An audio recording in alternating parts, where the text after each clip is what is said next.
अस्सलाम वालेकुम व्यूअर्स, आई हो कि आप लोग सब खैरियत से होंगे।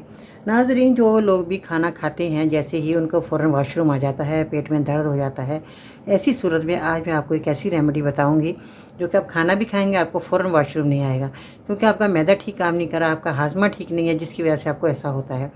तो सबसे पहले तो मैं आप लोगों को यही कहना चाहूँगी कि वो नरम ग़िज़ा का इस्तेमाल करें, ठोस ग़िज़ा का इस्तेमाल ना करें।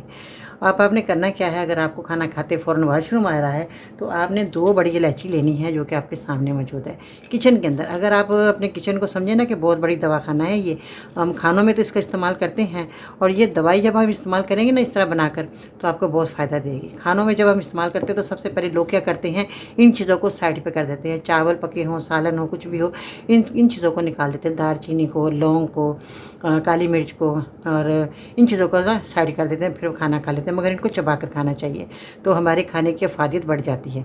अब आपने करना क्या है कि ये 2 अदद बड़ी इलायची लेनी है। 2 अदद इलायची लेके इसके दाने निकाल के इसको बारीक पीस लें और इसको पानी के साथ खा लिया करें, ठीक है जी। ये तो एक बार काम करना है। दूसरा, आपने पंसार की दुकान से जामन की गोंद लेनी है।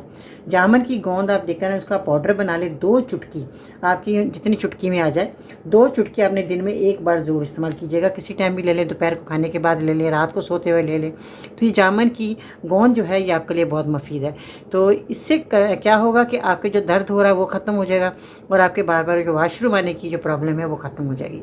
तो आपने इस नुस्खे को ज़रूर इस्तेमाल करना है। ये बहुत बड़ी दवा है, किसी भी दवाई की ज़रूरत आपको पेश नहीं आएगी। आप इसका ज़रूर इस्तेमाल करें और मुझे आपने फ़ीडबैक देना है कि ये मेरा बताया नुस्खा आप लोगों को कैसा लगा।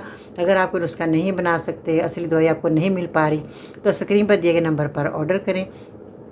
जब दवाई फ़ायदा दे दे तो अपना फ़ीडबैक लाजमी दिया करें। मैं आप बहुत से लोग जो हैं मैं उनको कहती हूँ कि आप अपना फ़ीडबैक दिया करें। कोई दवाई आपको फ़ायदा दे रही है, जो आपको नुकसान नहीं दे रही है, आपको फ़ायदा हो गया, तो प्लीज़ आप मुझे ज़रूर बताया करें कि हमें दवाई से फ़ायदा हो रहा है, तो हमारी हौसला अफजाई होती है। ये एक छोटा सा आपका जो फ़ीडबैक है हमारी रूह की ग़िज़ा, हम खुश हो जाते हैं जी। बहुत शुक्रिया मेरी वीडियो को देखा सुना। अगर आप मेरे चैनल पर पहली दफ़ा आए हैं तो मेरे चैनल को सब्सक्राइब करें, वीडियो को लाइक करें, बेल आइकन को ज़रूर प्रेस कीजिएगा ताकि हर आने वाली वीडियो आप लोगों को सबसे पहले देखने को मिले। इसके साथ ही बाजी को इजाज़त दीजिएगा। इंशाल्लाह फिर मुफीद रेमेडी के साथ आपकी खिदमत में हाज़िर होते हैं जी। अल्लाह हाफ़िज़।